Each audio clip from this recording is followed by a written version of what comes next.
Assalamualaikum guys, how are you all? Seeing you after a long time. This is really a showman's world we are living in.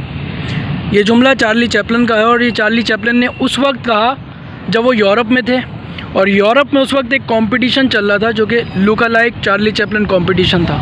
तो Charlie Chaplin को ये idea आया कि यार क्यों ना मैं भी इसमें पार्टिसिपेट करके देखूं, और उन्होंने थोड़ा अपनी आइडेंटिटी को इम्पर्सनेट करके थोड़ा गेटअप चेंज करके पार्टिसिपेट किया। एंड उन्होंने देखा कि वहाँ पे जो है वो around 40 people who have already been participated would admired him, के इतने सारे लोगों ने जो है वो पार्टिसिपेट किया हुआ एक ऐसे प्रोग्राम में जहाँ उनको ही कॉपी किया जाना था। लेकिन सबसे ज़्यादा हैरानी चार्ली चैपलिन को उस वक्त हुई जब वो ख़ुद 27 नंबर पे आए और उन्होंने जाके अपनी आइडेंटिटी स्टेज पे एक्सपोज़ की और उसके बाद एक तकरीर की और उन्होंने ये कहा कि भाई मुझे हैरानी इस बात पे नहीं कि मैं 27 नंबर पे आया हूँ, मुझे हैरानी इस बात पे है कि जो पहले नंबर पे आया वो साला किसको कॉपी कर रहा था। तो उन्होंने एक जुमला कहा कि this is really a showman's world we are living in. हम एक दिखावे की दुनिया में जीते हैं जिसमें हमको अपनी काबिलियत को प्रूफ करना पड़ता है माशरे में, और माशरा प्रूफ दिए बग़ैर या लिए बग़ैर जो है वो किसी को भी एक्सेप्ट नहीं करता।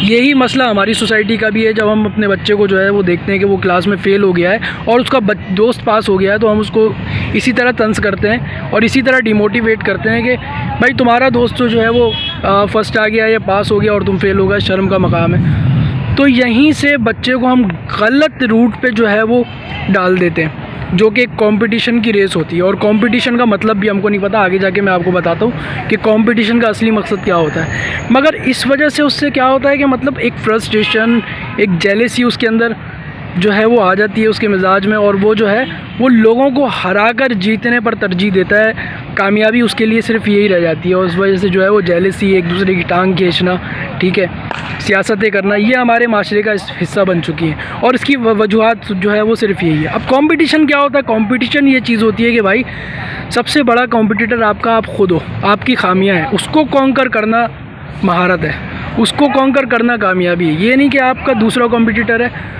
तो आपने उसको कम्पीट कर दिया, फिर आप किसको कम्पीट करोगे। जैसे कि ब्रूस ली की एक मिसाल मुझे याद आती है। ब्रूस ली जापान में जो है वो कुंग-फू जो है वो हेरिडिटी समझते हैं, अपनी विरासत समझते हैं कि कुंग-फू में जापानीज़ को कोई भी नहीं हरा सकता, ऐसा उनका मानना है। और एक जापानीज़ कुंग-फू आर्टिस्ट ने एक बार चैलेंज किया ब्रूस ली को कि अगर तुम मुझे 3 मिनट के अंदर हरा सकते हो, ठीक है, तो फिर तुम्हें जो है वो मान लिया जाएगा कि तुम जो है वो वर्ल्ड क्लास फाइटर हो। अब ब्रूस ली इस चैलेंज को एक्सेप्ट करता है, उसके बाद कंपटीशन होता है और विदिन 1 मिनट ब्रूस ली जो है उसको हरा देता है। लेकिन सब उस मजमे में खुश होते हैं सिवाय ब्रूस ली के। उसकी बीवी जो है वो उससे पूछती है कि तुम खुश क्यों नहीं हो, तो वो ये बोलता है कि यार मैं खुश इस वजह से नहीं हूँ क्योंकि मैंने अपने जहन में ये सोचा था कि मैं इसको 30 सेकंड के अंदर हरा दूँगा और मुझे 30 सेकंड से 1 मिनट लग गया। तो ये कंपटीशन होता है भाई। हम तो इतने जजमेंटल हैं कि हम दूसरों को ऑब्ज़र्व करते हैं, ऑब्ज़र्व नहीं, फैसले दे देते हैं उसके हवाले से कि यार ये तो नमाज़ नहीं पढ़ रहा तो ये काफिर है, ठीक है। इसी तरह से हम जो है वो अपने अमाल के बारे में नहीं सोचते कि हम दूसरों के साथ क्या कर रहे हैं, हमारा अपनी फैमिली के साथ क्या रिलेशनशिप है, ठीक है ना। हमको समझना चाहिए इन सब चीज़ों को ताकि हम अपने बच्चों की और अपनी सही से तरबियत कर सकें। तो कंपटीशन का मतलब ये है भाई, अपने आप को कम्पीट करो, अपनी खामियों को कम्पीट करो, एरिया और फोकस को इंक्रीज़ करो।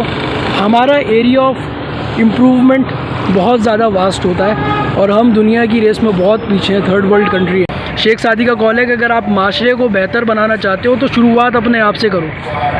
तो भाई अपने आप को एक अच्छा फेमिलियर बनाइए, एक अच्छा सिटीज़न बनाइए सोसाइटी का, और ये तभी हो सकता है जब हम अपने आप को एक जजमेंटल बिहेवियर से निकल के एक ऑब्जर्वेशनल बिहेवियर की तरफ आएंगे जो हमारी इस्लाह कर सके। Next video.